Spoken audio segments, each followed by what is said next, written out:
দেখেন, মৃত্যু যখন আসে কারো কাছে বলে আসে না।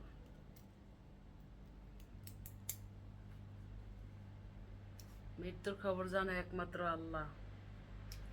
মৃত্যুর খবর জানে একমাত্র আল্লাহ। আর মৃত্যু যখন একটা মানব জাতির আসে কখনো কেউ জানে না। আবার কামিলদার বান্দা হলে সে বলতে পারে যে তার মৃত্যু এভাবে হবে। তো কিভাবে কথা বলবো, ঘরের চাপটাই সবচেয়ে বড় খারাপ। তো ওদিন জিনিসটা সকলে না বুঝলে আমি বুঝতে পারছি কত বড় ভয়ঙ্কর। ওদিনে চলতে নাই গইন্যা 2 মাস ওদিন যদি আমার ছুটে, তো আমি মনে করবো যে আমার একটা ওয়াজের সব হইল। তো আচ্ছা, যাই হোক, কিভাবে বলবো কথা ভাই ভাইয়েরা, আমাকে যে বললেন আমার কথা বলার অধিকার আছে, আমার উপাধি আছে, তবে আমি যন্ত্রণায় আছি। তো বিষয়টা হচ্ছে কোথায়, যে আপনারা দেখছেন কি খারাপ কমেন্টে করছে।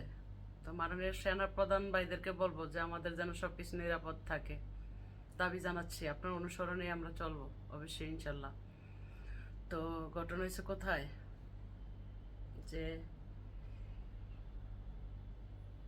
আমার ধর্ম যখন আমার কাছে মহান, আমার ধর্ম যেমন আমার কাছে মহান, তেমনি কইরা হিন্দু ধর্ম হিন্দুদের কাছে মহান।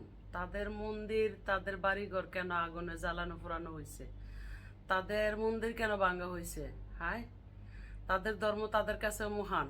আমার ধর্ম যেমন আমার কাছে মহান, তেমনি করে তাদের ধর্মটাও তাদের কাছে মহান। কোন হাদিসে কোরআনে লেখা আছে ধর্ম নিয়ে বাড়াবাড়ি?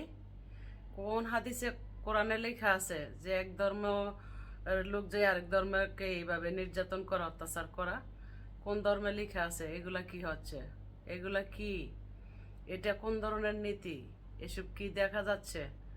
এই যে মা বোনের কান্নাকাটি, এই দেশের মধ্যে হিন্দু মুসলিম বৌদ্ধ খ্রিস্টান 4 জাতি মিলেই যার যার নাগরিক অধিকার তার তার আছে, তারা বসবাস করবে। তাদেরকে অত্যাচার করার কারোর জন্যই রাইট না।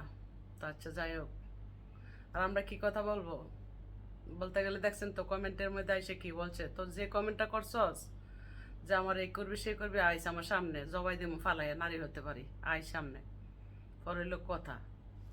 আচ্ছা, যাই হোক,